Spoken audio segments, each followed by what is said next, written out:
Assalamualaikum warahmatullahi wabarakatuh. Alhamdulillahirabbil alamin. Anak-anak, berjumpa kembali dengan saya. Nah, sebelum belajar kali ini, mari kita berdoa dulu. Semoga pelajaran yang kita pelajari pada hari ini membawa manfaat barokah fid-dini wa dunya wal akhirah. Amin. Berdoa mulai. Selesai.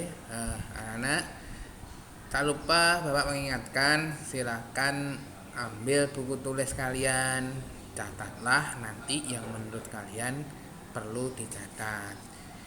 Pada pagi hari ini kita akan belajar suhu dan kalor. Ini saya menyampaikan untuk tema 6 subtema 1 ya, yang IPA ilmu pengetahuan alam atau sains saja. Bagi anak-anak, kita lanjut. Nah, pernahkah kalian pergi ke pegunungan? Nah, pasti kalian pernah kan?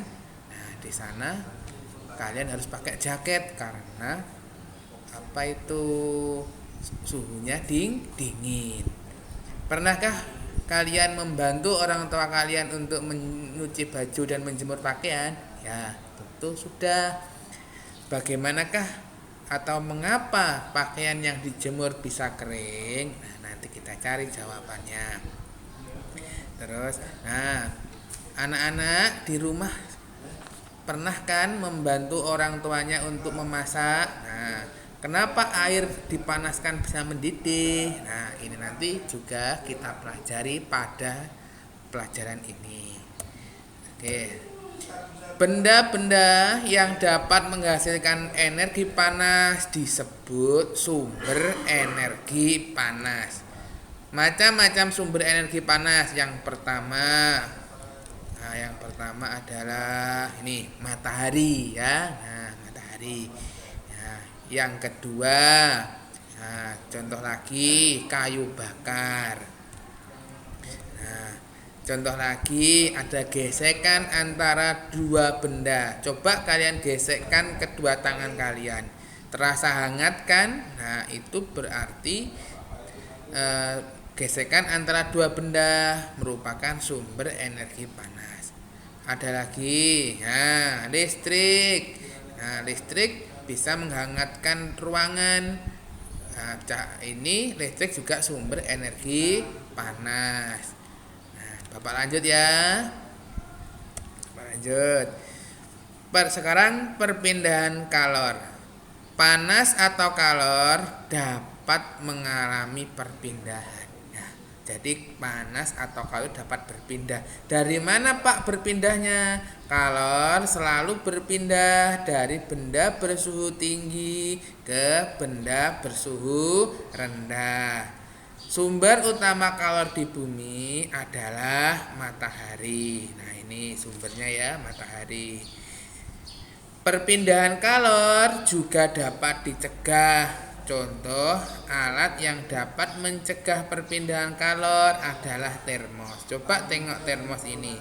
Kita menyimpan air di dalamnya akan tetap hangat. Kenapa? Termos mencegah panas dari air tersebut berpindah keluar. Jadi panasnya tidak berpindah, tetap di dalamnya, sehingga walaupun disimpan seharian, air dalam termos akan tetap panas atau hangat. Nah, Bapak lanjut ya. Anak-anak pasti bertanya, apa bedanya panas dan suhu? Nah, oke. Nah, ini ada gambar pagi-pagi kita minum teh hangat kan, panas kan. Nah, ini gambar ketika pegunungan. Nah, panas merupakan suatu bentuk energi yang menyebabkan zat menjadi lebih hangat atau panas. Ya, ini suhu adalah ukuran dalam derajat dari jumlah panas. Jadi kalau panas itu adalah energi, kalau suhu itu adalah ukuran derajat dari jumlah panas tersebut. Suhu diukur dengan menggunakan alat.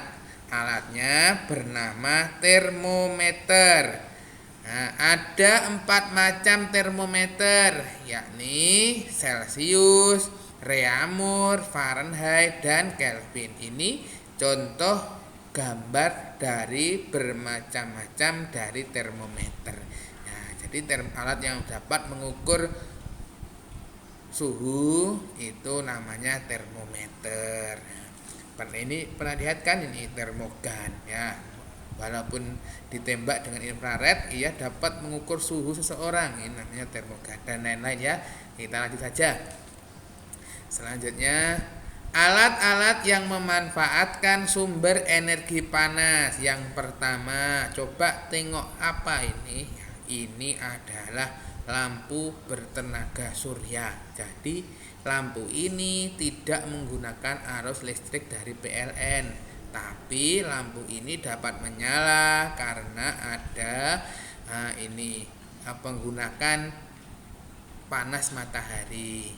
Nah, panas matahari ditangkap oleh sel surya ini, merubahnya menjadi listrik, kemudian disimpan di akumulator di sini, pada malam hari akan menyala. Terus alat yang mengalah adalah power bank. Pernah kalian menggunakan charger ketika charger kalian tertinggal dan kalian hanya punya power bank, pastikan hanya menggunakan power bank tersebut untuk mengisi daya HP kan? Nah, ketika digunakan power banknya pasti terasa panas. Nah, ini adalah sumber energi panas. Nah, memanfaatkan sumber energi panas. Selanjutnya, kalkulator tenaga surya. Kalkulator ini tidak memakai baterai, tapi menggunakan cahaya. Ini ada sel suryanya ya. Jadi walaupun nggak pakai baterai, dia tetap menyala. Terus setrika. Nah, ketika baju kalian kusut, kalian menggunakan setrika untuk merapikannya. Nah, jangan disentuh ya, setrikanya panas. Nah, setrika ini memanfaatkan sumber energi panas untuk merapikan baju kalian yang kusut. Tapi ingat, setrika ini menggunakan sumber energi lagi, yakni listrik. Dari listrik dirubah menjadi panas. Ya, Bapak lanjut ya. Pengaruh energi panas pada benda. Nah, suhu menunjukkan panas benda. Semakin tinggi suhu suatu benda, semakin panas benda tersebut. Suhu menunjukkan energi yang dimiliki suatu benda. Nah, energi panas dapat mengubah wujud benda. Nah, kita lanjut ya. Sekarang, apa itu pemuaian? Pemuaian adalah perubahan suatu benda yang mengalami pertambahan panjang, lebar, luas, atau berubah volumenya karena menerima kalor atau panas. Pemuaian pada benda dibagi menjadi 3 jenis, yakni pemuaian panjang, pemuaian luas, dan pemuaian volume. Pada zat cair, ini tidak mengalami pemuaian panjang dan pemuaian luas, tetapi pada zat cair dan gas hanya terdapat pemuaian volume saja. Oke, Bapak lanjut. Kalau memuai bertambah, kalau berkurang apa? Oh iya, berkurang itu berarti menyusut, berarti penyusutan. Penyusutan adalah perubahan suatu benda yang mengalami pengurangan panjang, lebar, atau luas karena terjadi penurunan suhu. Nah, contoh penyusutan. Pernah kalian membeli balon udara? Balon itu yang ada balon udara yang bisa terbang itu loh. Nah, itu kalau pada malam hari ketika kalian simpan di luar, maka ukurannya semakin mengecil ya, karena jadi penyusutan. Oke, saya lanjut. Contoh pemuaian dan penyusutan dalam kehidupan sehari-hari. Oke, pertama, pemasangan kabel listrik. Ada nggak yang bertanya, kenapa kabel listrik dipasang tidak terlalu kencang, juga tidak terlalu kendor? Nah, tujuannya adalah apabila pada siang hari terjadi pemuaian, kabel listrik ini tidak sampai jatuh ke bawah. Dan sebaliknya, apabila malam hari terjadi penyusutan, kabel listrik ini tidak terlalu kencang dan sehingga putus. Ya, ini menghindari penyusutan. Jadi dipasang tidak terlalu kencang supaya tidak putus. Oke, saya hilangkan dulu kabel listriknya ya. Benda yang kedua adalah rel kereta api. Ya, di sini mungkin jarang-jarang yang melihat rel kereta api. Bapak kasih gambar. Ini gambar rel kereta api. Pak, masangnya tidak nyambung Pak, renggang Pak. Ya, tujuannya adalah apabila terjadi pemuaian. Kalau tadi kabel listrik kan penyusutan, ini pemuaian. Rel kereta api nanti tidak bengkok. Contoh apabila dipasang terlalu rapat jadi seperti ini. Nah, jadi belok-belok seperti ini rusak kereta apinya karena terjadi pemuaian. Bapak hilangkan dulu gambar ini. Nah, ganti. Nah, pernahkah kalian memasukkan air panas ke dalam gelas, kemudian gelasnya pecah? Nah, peristiwa itu dinamakan dengan pemuaian. Kaca yang terkena air panas akan memuai. Karena kaca itu benda padat, maka terjadi pecah. Kita hilangkan dulu gelasnya. Nah, kita sambut. Dulu termometer menggunakan air raksa sebagai alat ukurnya. Ya, ini yang warna merah dan hitam ini adalah air raksa.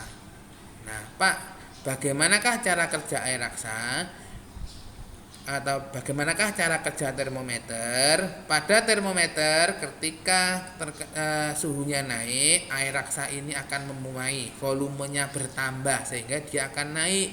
Nah, ketika terjadi penurunan suhu, volumenya akan menyusut, dia akan semakin mengecil. Nah, dari sifat air raksa inilah yang mendasari penggunaan termometer untuk mengukur suhu. Oke, termometer kita hilangkan dulu.